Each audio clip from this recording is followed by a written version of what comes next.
최근 카카오를 둘러싼 여러 가지 좀 잡음들이 많았잖아요. 펀더멘털은 상관이 없다라는 말씀을 드리려고 최악의 상황은 카카오뱅크 지분을 파는 게 되겠죠. 카카오 기업 가치에 미치는 영향은 한 5에서 10% 사이? 지금은 리스크보다는 좀 더 업사이드를 봐야 되는, 물타기를 고려해 보셔야 되는 구간이다. 지금 충분히 업사이드가 한 40% 이상은 있지 않나. BEP로 탈출하는 건 사실 좀 어렵지 않을까. 저는 빨간불 탈출보다는 좀 물타기를 잘 하셔가지고 10% 15% 로스컷으로 대응을 하는 것도 나쁘지 않지 않을까. 엔터가 상장하기 전에 나오셔야 됩니다. 어떻게 보면 큰 틀에서는 마지막 탈출 기회.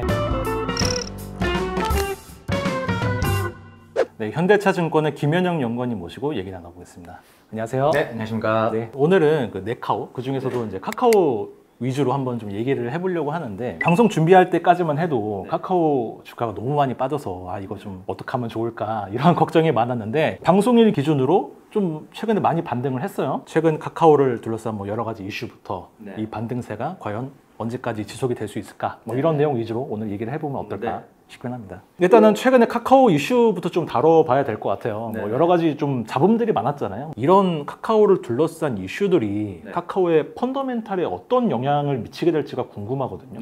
펀더멘털이라고 한다면은 결국 카카오의 이익이 나오는 곳이 될 텐데, 카카오톡입니다. 그것은 자회사가 아닌. 그렇죠. 실제로도 별도 법인 즉 카카오톡에서 지금 연결 영업이익보다 많은 돈을 벌고 있고요. 카카오톡의 영업력에 영향을 미칠 것이냐, 이번 일들이 SM 시세 조정 의혹과 관련된 사법 리스크가 부각이 됐고, 이로 인해서 카카오뱅크를 팔아야 되네 말아야 되네 뭐 이런 얘기들이 나오고 있고요. 그 다음에 이제 카카오 모빌리티와 관련된 어떤 수수료 개편 너무 독점 아니냐, 그런 얘기들, 이 두 가지는 일단은 이제 카카오톡 비즈니스하고는 크게 상관은 없죠. 펀더멘털은 상관이 없다라는 말씀을 드리려고 제가 배경 설명을 좀 드린 겁니다. 보통 사람들이 생각하기에 카카오에 투자를 하는 이유가 모멘텀 이고 앞으로의 성장성을 보고 투자를 하는 거잖아요. 그런 측면에서 봤을 때는 이 이슈들이 조금 영향을 미칠 수도 있을 것 같은데. 영향을 미칩니다. 그 부분에 있어서는. 결론적으로 지금 사법 리스크 부각이 되고 카카오랑 카카오 엔터테인먼트 법인 두 군데가 지금 검찰에 넘어갔고요. 그리고 경영진 일부도 구속이 된 상태입니다. 이렇게 되면 이제 뭐가 문제가 되냐면은 중요한 의사결정들이 다 중단이 됩니다. 지금 보면은 카카오의 앞으로의 성장성, 소위 먹거리라고 볼 수 있는 게 크게 봤을 때 한 4가지 정도 있죠. AI가 있을 것이고, 헬스케어 쪽이 있을 것이고, 모빌리티가 있고, 엔터가 있어요. 엔터 같은 경우 지금 IPO 가장 거대한 모멘텀이고요. 그 다음으로 볼 수 있는 게 이제 헬스케어에서의 신사업, 그리고 모빌리티는 조금 그렇고, 이제 AI 순서대로 보면 그래요. AI, 모빌리티 이런 순서가 될 텐데, 지금 이제 뭐 엔터 IPO를 언제 할지, 뭐 또는 증권신고서를 언제 낼지 논의가 이럴 경우에는 보통 중단이 되거든요. 카카오 측에서도 행정 소송을 하고 해서 이게 장기전으로 가거든요. 보통 법적 부분들이 2년 3년 장기전으로 가는데, 최소한 큰 틀의 불확실성이 정리가 되는 시점, 이때까지는 중요한 의사결정들은 조금 일단은 나중에 이렇게 되거든요. 그래서 우리가 특히 투자자분들이 기다리시던 그런 이벤트들이 예상했던 시점보다 이제 한 3개월에서 6개월 정도는 더 뒤로 밀린다라고 보시면 될 것 같습니다. 언제나 우리가 투자를 할 때는 최악의 상황도 가정을 해야 되잖아요. 그럼 지금 봤을 때 카카오의 최악의 상황은 뭐라고 봐야 되는 거죠? 최악의 상황은 카카오뱅크 지분을 파는 게 되겠죠. 카카오 또는 카카오 엔터테인먼트가 즉 법인이 벌금형 이상의 법적 처분을 받게 되면 금융회사의 대주주 적격성 문제가 수면 위로 올라오게 됩니다. 그래서 최대주주로서의 적격성을 잃게 될 가능성이 높고, 그렇게 되면 10%를 초과하는 지분, 즉 17%의 지분은 매각해야 될 가능성이 있는 거죠. 그렇게 되면 카카오뱅크라는 이름이 언제까지 유지될지도 이제는 물음표가 되는 거고요. 카카오라는 이름이 바뀌었을 때 과연 금융 소비자들은 이를 어떻게 받아들일 것인가, 카카오뱅크의 영업력이 카카오라는 이름 떼고도 유지가 될 수 있을 것인가, 쉽지 않다고 보거든요.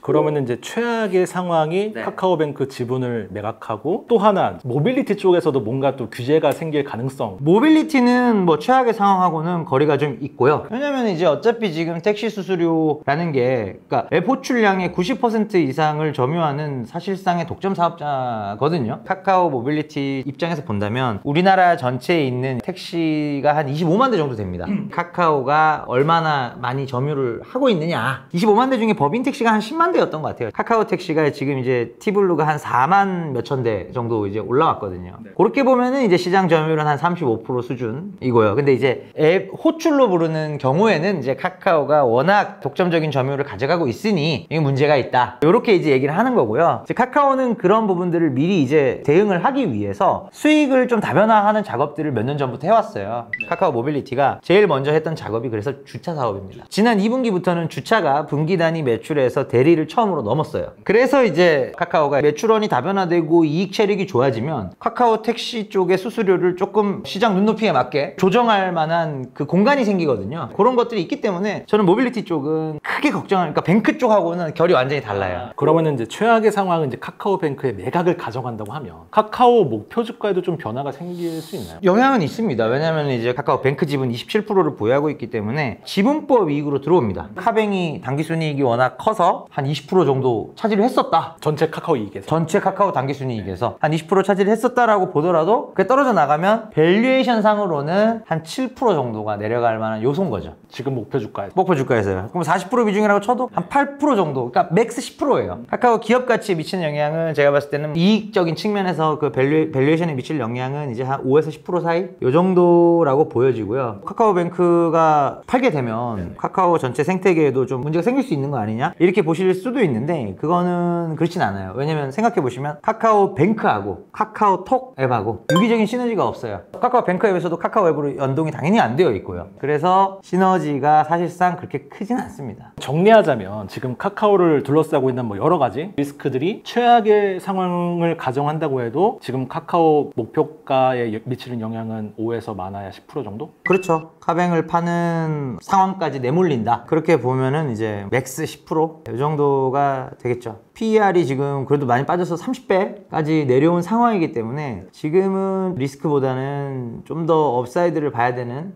제가 뭐 3만 원일 때도 많이 불려 나갔거든요.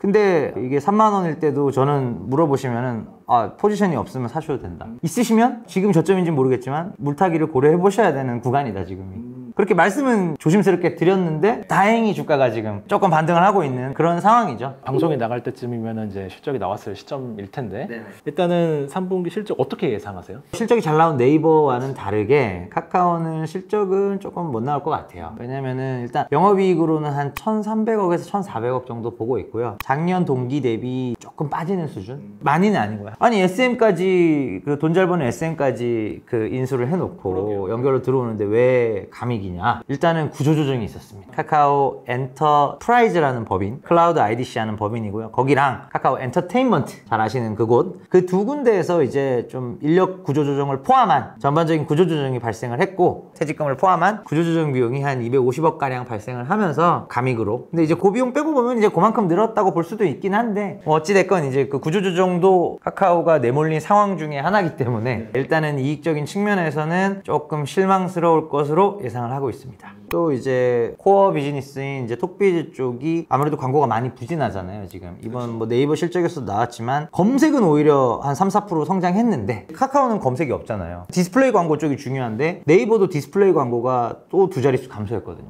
그런 부분들을 얼마나 잘 메이크업 했을까, 그런 이제 좀 우려들이 있죠. 그러면은 3분기 이후에 4분기하고 내년 이후 실적을 본다면 뭐 어떻게 볼 수 있어요? 일단은 이제 4분기는 잘 아시는 바와 같이 광고 최성수기입니다. 광고 시장이라는 데는 계절성이 매우 뚜렷해요. 카카오톡에서 여러 가지 배너도 늘리고 유효하게 어떻게 보면 인벤토리 늘려가는 작업들을 2분기 말까지 열심히 한 거거든요. 그 효과가 이제 3분기 지나서 어떻게 보면 첫 성수기 때 어느 정도 이제 효과가 발현될 것으로 보기 때문에 4분기부터는 이제 카카오 영업이익도 한 1,600~1,700억대 정도로 좀 반등이 나오지 않을까 싶고요. 내년도로 봤을 때 이제 이익의 방향성에서 중요한 부분은 자회사들의 손실 축소입니다. 특히 이제 미국 웹툰 법인이 22년도에 1,700억 손실을 본 걸로 추정이 돼요. 영업이익 기준으로. 올해도 일단은 손실을 당연히 본 것으로 추정이 됩니다. 이런 부분들이 내년도에는 이제 미국 웹툰 자회사인 타파센터가 연말까지 지금 월 단위 BEP를 여전히 목표로 하고 있거든요. 해외 컨텐츠 자회사들의 손익 개선.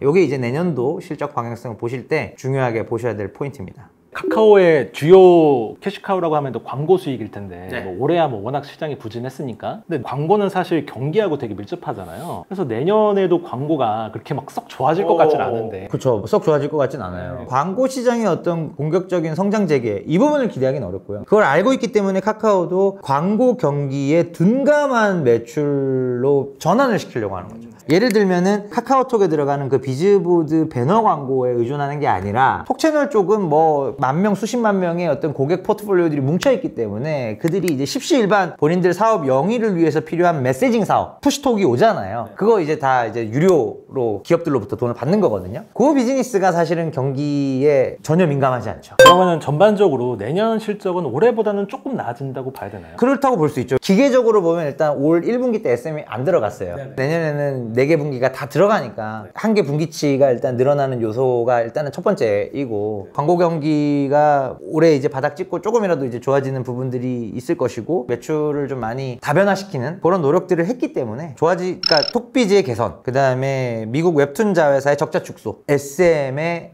이제 연간 반영, 뭐 그 정도라고 볼 수가 있겠네요. 모멘텀적으로 아까 말씀하셨다시피 카카오 엔터, 이게 지금 가장 앞두고 있는 큰 모멘텀이라고 봐야 되겠죠?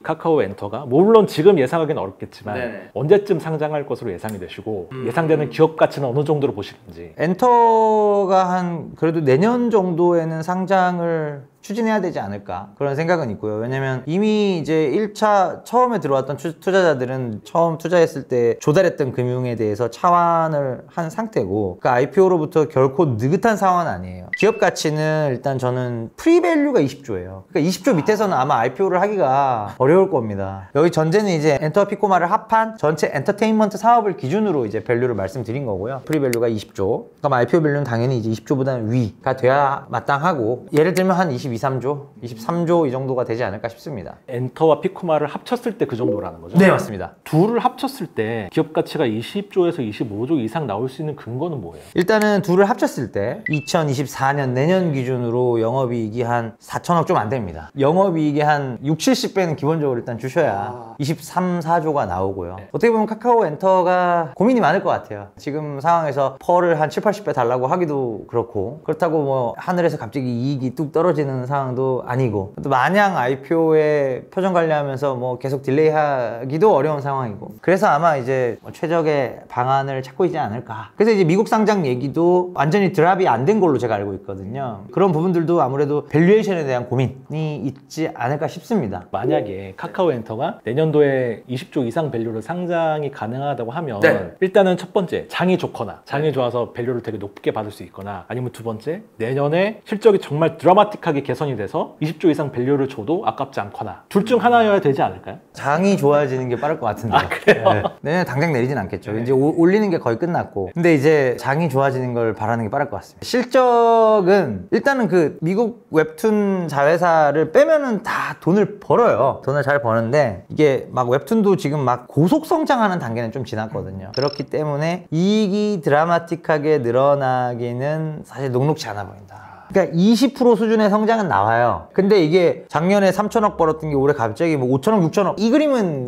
제가 봤을 때 불가능하다는 거죠. 그러면 IPO는 계속 미뤄지게 되는 게 아닌가? 그거는 제가 알 수 없습니다. 근데 하긴 해야 될 겁니다. 밸류의 타협점을 찾을 수도 있겠죠. 거의 딱 프리해서 하던가 한 1, 2년 안에는 할 것으로 저는 보고 있습니다. 그러면은 밸류가 어찌 됐든 카카오 엔터가 상장한다고 하면 카카오 주가도 조금 모멘텀을 받을 수 있나요? 당연히 받죠. 대신에 이제 엔터가 상장하기 전에 나오셔야 됩니다. 그게 이제 어떻게 보면 큰 틀에서는 마지막 탈출 기회? 뭐 완전 마지막까지는 아니고요. 왜냐면 오늘 주가가 오르는 걸 보면 장이 좋아서도 있는데, 어제 나왔던 뉴스 중에서 이제 헬스케어 쪽에서 덱스콤 G7 디바이스에 대한 계약을 체결하면서 헬스케어 사업이 정말 목전에 왔구나, 개인 혈당 관리 측정 솔루션이 곧 런칭이 되겠구나, 이런 기대감들도 있는 거거든요. 헬스케어 쪽이 이제 비용 구조도 무겁지 않고, 이게 매출 나오면은 레버리지가 잘 나올 수 있는 사업 구조예요. 그래서 여기서 좀 유의미한 이익 기여가 된다면 이게 또 카카오의 넥스트 모멘텀으로 작용을 할 수가 있습니다. 그래서 이제 그런 헬스케어 비즈니스나 AI 사업이나 이런 것들을 이제 카카오가 계속 준비를 하고 있다는 걸 우리가 염두에 둘 필요는 있다는 거죠. 그러나 대부분 정리는 하셔야 됩니다. 차익 실현의 기회다. 근데 뭐 카카오 하면 또 AI 사업을 또 열심히 한다고 하니까 네. 뭐 투자도 열심히 하고 있고, 그 AI 사업도 성과를 낼 날이 오지 않을까요? AI 뭐 일단은 연말 연시 정도에 자체 거대 언어 모델이 나올 예정이고요. 이게 나왔을 때 카카오가 잘하는 부분들은 이제 톡이 있잖아요. 그래서 그런 AI 서비스들이 나왔을 때 좀 더 소비자 향으로 소비자 단으로 확산시키는 부분들은 또 카카오의 강점입니다. 그래서 일정 소기의 성과는 있을 것 같고요. AI 같은 경우에는 그 자체로서 어떤 매출 볼륨을 폭발적으로 일으키는 사업이라기보다는 본업, 인터넷 사업자들의 그 본업, 카카오톡이 됐든 웹툰이 됐든 뭐 헬스케어가 됐든 그 본업을 고도화시키는 데 있어서 AI가 툴로서 다 사용이 되는 거죠. 그런 관점으로 봐주시는 게 더 좋을 것 같아요. 사실 지금 제일 중요한 얘기긴 한데 카카오 그래서 지금 어떻게 하면 좋을까? 최저 지금 한 3만 원대까지 네, 밀렸었죠. 다시 지금 4만 원대 이상으로 4만 원 초반 뭐 초중반 이렇게 왔다 갔다 하는데 물탈 타이밍이라든지 혹은 지금 이 가격대라도 들어가면 좋겠다 라고 하는 뭐 그런 가격대라든지 일단 저는 이제 제가 자료를 통해서도 카카오 엔터 IPO가 이제 가시화될 때 최소한 64,000원까지는 주가 상승 여력이 있다라는 거를 이제 구체적인 숫자를 들어서 제가 올해 한 5월 정도에 자료를 그렇게 냈었었고요. 그러니까 저는 뭐 지금 64,000원 아래에 있잖아요. 2만 원 아래에 있잖아요. 지금 44,000원이니까 저는 뭐 충분히 업사이드가 한 40% 이상은 있지 않나 그렇게 봅니다. 근데 안타깝게도 카카오 갖고 계신 분들의 평단이 막 9만 원, 10만 원 그렇죠. 그 정도 되는데 이분들에게는 그러면 영영 기회가 안 오는 거 아니에요? 그래서 제 생각에는 BEP로 탈출하는 건 사실 좀 어렵지 않을까. 꼭 수익을 빨간색을 보고 탈출을 해야 돼. 그러면 그럴 수 있으면 좋은데 그럴 수 없는 경우도 있다는 걸 우리가 알잖아요. 주식 투자를 하다 보면 이 경우는 그럴 수 없는 경우에 해당되는 게 아닌가 제가 조심스럽게 예측을 해보고요. 뭐 어차피 뭐 이러다가 또 오버슈팅이 나올 수도 있어요. 근데 이제 그런 오버슈팅을 감안하더라도 8만 원, 9만 원 선? 저는 6자리 10만 원을 다시 보기는 정말 쉽지 않다. 왜냐면 그 와중에 시간이 지나면 지날수록 장은 회복될 수 있지만 엔터도 IPO하고 모빌리티도 IPO하고 뭐 다 IPO를 해버릴 텐데 그렇게 되면 카카오 본주에 대한 할인율은 계속 높아지거든요. 저는 빨간불 탈출보다는 좀 물타기를 잘 하셔가지고 10% 15% 로스컷으로 대응을 하는 것도 나쁘지 않지 않을까. 쉽지 않은 의사결정이죠. 근데 네이버, 카카오 항상 뭐 경쟁되는 기업이지만 뭐 지금 시점에서 뭘 사야 된다고 하면은 비슷한가요? 사실 비슷하죠. 비슷한데 어차피 글로벌 빅테크들 따라서 이제 괴리가 얼마나 발생하느냐 아니냐 이 차이인데 저는 뭐 그러니까 대부분 네이버 좋게 얘기하실 거예요. 그래서 저는 카카오라고 말씀을 드리겠습니다. 모멘텀은 더 많아요. 그러니까 실적과 어떤 AI 이런 쪽이면 네이버고요. 그 외의 것들은 카카오가 잘하죠. 엔터, 헬스케어, 모빌리티 그런 이벤트 드리븐한 그런 것들은 또 카카오가 분명 장점도 있다. 그렇게 말씀드리겠습니다. 엔터주는 좀 길게 보셔야 될 것 같아요. 미국에서의 현지화 그룹들이 이제 막 시작되잖아요. 그냥 순전히 미국인들로 구성되어 있는 그룹을 만들어서 미국 음악을 팔려고 하는 거예요. 우리나라 음반 판매 올해 한 1억 장 이제 훌쩍 넘거든요, 지금. 50%가 일본, 미국, 중국 순이에요. K-팝이 상당한 인지도가 있다라고 봐야 되고 넥스트 BTS, 넥스트 블랙핑크는 누가 될까? 스트레이키즈 세븐틴이 정말 유력한 후보였어요. 오히려 투하투 같은 애들이 먼저 들어갈 수 있습니다. 걸그룹 쪽으로 와보면은 아무래도 아시잖아요. 뉴진스죠. 그러면은 지금 시점에서 좀 담아볼 만한 엔터사는 하이브. 나눠 담으실 거면 SM. 그 밑으로는 제가 추천 안 드립니다.